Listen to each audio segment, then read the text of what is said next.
Te doy la bienvenida, Carlos. Muchas gracias, un placer. Bueno, Carlos tiene un currículum gigantesco en lo que podemos destacar: especialista en terapias del estrés y del trauma, experiencia somática, MDR, brain spotting, terapia focalizada en emociones, bueno, etcétera, etcétera. Y Carlos viene, bueno, a darnos una noticia también de que vamos a empezar probablemente a tener una columna con él quincenal. Vamos a hablar de un montón de temas, bueno, centrados un poco en todas estas cosas, en manejo de la ansiedad y demás. Y hoy nos viene a presentar un programa especializado en mindfulness para manejar la ansiedad, que es un taller que empieza en septiembre, ¿verdad? Es un taller que empieza ahora en septiembre y que está basado, lo creamos con dos colegas, y está basado en un libro que publicamos en el 2019 sobre el tema. Es un taller de 12 encuentros. Este es el libro que está acá, que lo pueden ver acá en la mesa. Es un taller de 12 encuentros, ¿no? De 12 encuentros en el que enseñamos estrategias prácticas basadas en mindfulness, en somática y en compasión, que ahora voy a explicar un poquito qué es, para manejar la ansiedad. Es decir, para aprender a entender exactamente qué es la ansiedad, cómo se manifiesta en sus distintas manifestaciones, y aprender a relacionarte distinto con la ansiedad y poder manejarlo. Vos sos un referente del mindfulness acá en Uruguay. Ya hace tiempo que manejás talleres de esto, ¿verdad? No es el primer taller. No, hace tiempo. Sí, ahora por suerte cada vez más colegas que se han formado. Mindfulness es bueno, capaz que podemos empezar diciendo qué es mindfulness. Sí, porque yo te iba a preguntar, ¿qué es, para quien no sabe, qué es mindfulness? Exacto, mindfulness... ¿Para qué se usa, no? ¿Para qué se aplica? Qué se usa. Originalmente el mindfulness viene de la meditación de Oriente, ¿no? Concretamente el budismo, y también se ve en otras tradiciones contemplativas. Lo que pasó en Occidente fue que se empezó a investigar, por allá por fines de los 70, qué pasaba en el cerebro y qué pasaba en las personas cuando practicaban ese tipo de prácticas. Y fue ahí que se desarrolló un primer programa, se llamó Programa de Reducción de Estrés basado en Mindfulness en la Universidad de Massachusetts, que bueno, tiene muchos años ya, y bueno, toma un poco esta práctica, sacándola un poco de sus orígenes religiosos, sino viendo exactamente qué es lo que ocurre, cómo funciona, y se enseña de manera secular para infinidad de cosas. Originalmente para reducción del estrés, y a lo largo de los años se ha ido aplicando un montón de cosas más. ¿Y qué diferencia hay con la meditación? Bueno, en primer lugar, que no necesitas volverte ni budista ni cristiano, no necesitas estar asociado a una religión para poder aprender mindfulness. Segundo lugar, que se toma la práctica, mindfulness se define como atención plena o conciencia plena, que es, podríamos decir que es una forma de prestar atención, una forma de estar en el momento presente. Y eso se entrena a través de la meditación, se enseña a meditar, pero también se puede aplicar en distintos momentos de la vida. Tiene que ver con esto de poder estar con lo que me está pasando, darme cuenta de qué me está pasando y, por lo tanto, poder hacerme cargo de eso que me está pasando. Sea que tengo ansiedad, como es en esta propuesta del programa de ansiedad, sea que tengo estrés, sea que estoy triste, en fin. Entonces, en la psicología tiene muchísima utilidad, porque justamente poder estar con lo que me pasa y poder regular mis emociones es algo que en psicología hacemos todo el tiempo. Y el mindfulness es también como un poco la formalización de la meditación, ¿no? Tiene como estudios de neurociencias que lo avalan. Exacto. ¿No? ¿Qué dice la neurociencia de todo esto a nivel corporal? Dice muchas cosas. Hay infinidad de investigaciones sobre mindfulness. Podríamos decir que lo más básico es que hay cambios concretos en el cerebro cuando estamos practicando.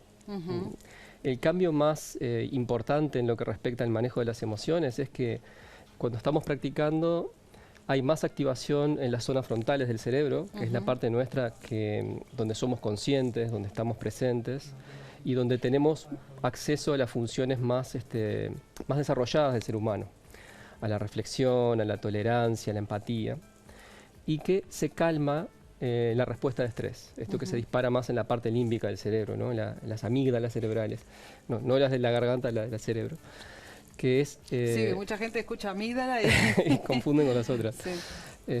Una cosa que se ve es que cuando estás practicando hay más activación en la zona frontal y menos activación en la amígdala, o sea, se puede desactivar esa respuesta de estrés.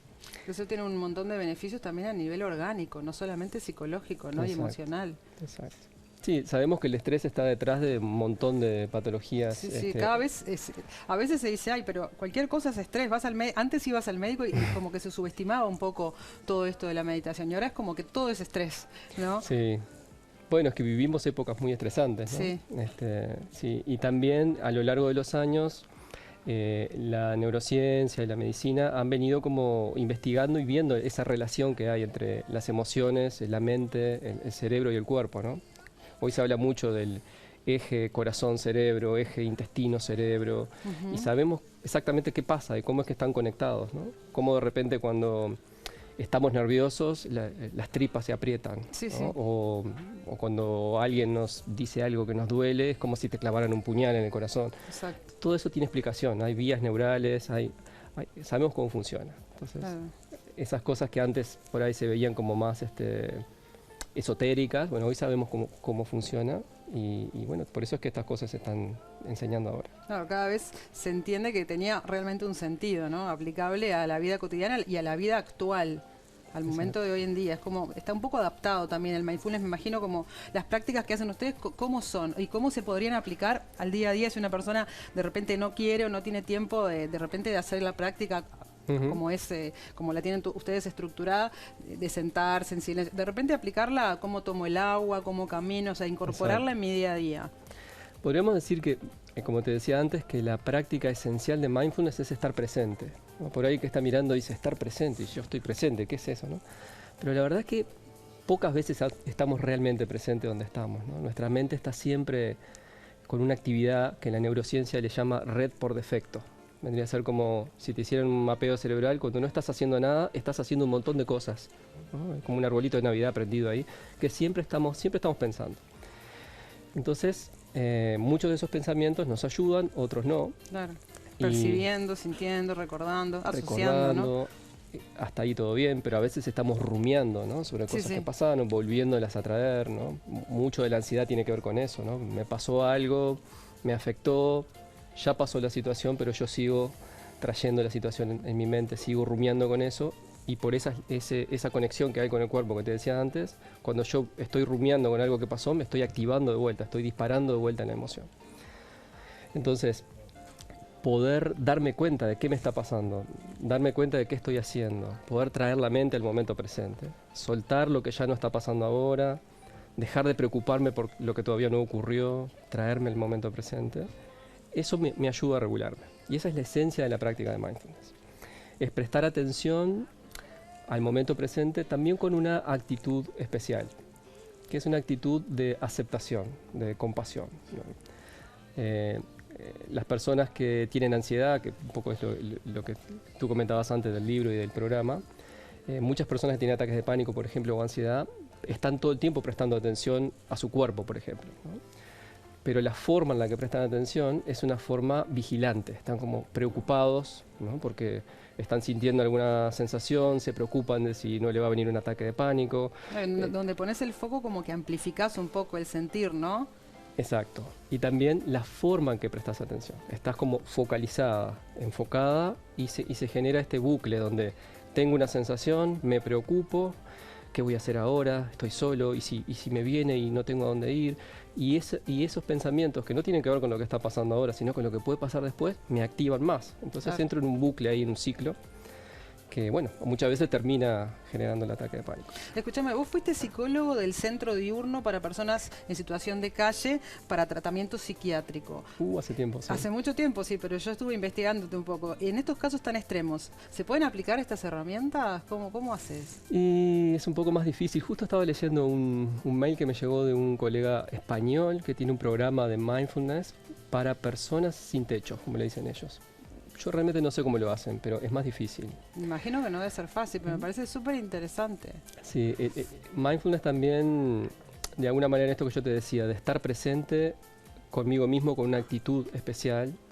Porque muchas veces yo he escuchado, perdón que te interrumpa, pero a veces dicen, tengo que preocuparme por comer y por tener un techo, no tengo tiempo para preocuparme por tonterías, ¿no? Entonces, en esos casos, ¿es aplicable el mindfulness o cómo? O sea, fue una cosa que yo pensé, digo, ¿cómo se compaginan esas dos cosas, ¿no? En una situación tan extrema. Recuerdo un poco la experiencia que teníamos en ese centro. No teníamos mindfulness, yo en esa época todavía no me había formado en mindfulness, pero teníamos armonización corporal, teníamos expresión corporal.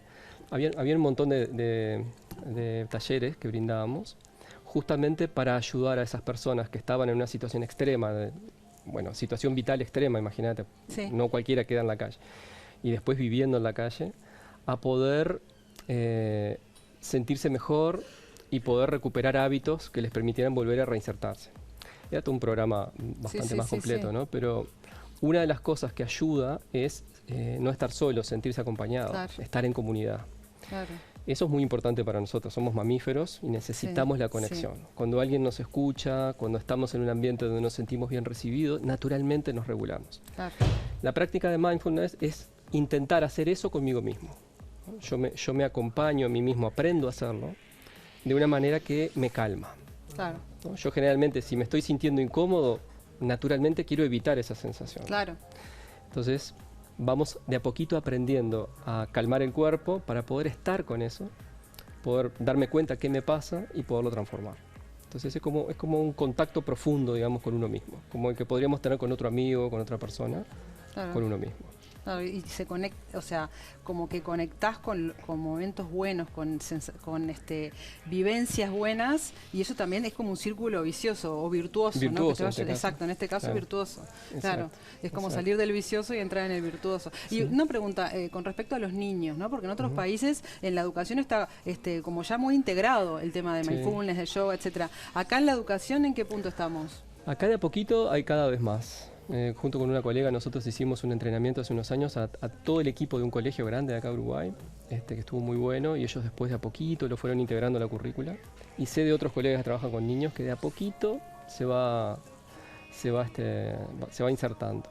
Pero hay que empezar por los adultos, en el caso de los niños, ¿no? O sea, si el adulto que está ahí, el docente, los padres, pueden estar regulados, es más fácil regular a los niños, ¿no? Yo tengo una frase que me gusta mucho decirle a los pacientes, que es más fácil contagiar que convencer, Claro. ¿no? Si yo estoy regulado, si yo puedo hacerme cargo de mi activación, seguro, ya cuando me dirija a vos, ya cuando te Sí. acompañe, es distinto, ¿no? Que Sí, si solo sí. quiero convencerte. Sin duda. Mismo acá, por ejemplo, cuando estamos entrevistando a alguien, el estado en el que viene la persona nos cambia un poco. La otra vez vino un músico que Fito decía cómo nos bajó a todos y nos relajó, ¿no? Y es tal cual, porque mismo acá se contagia un montón. Así es. Estamos cableados para eso, ¿no? Estamos cableados, La neurociencia habla de las exactamente. neuronas espejo, ¿no? Estamos todo el tiempo Exactamente. haciendo Bueno, eso. contanos, antes de que nos tengamos que ir, de tu taller. ¿Lo llamás taller?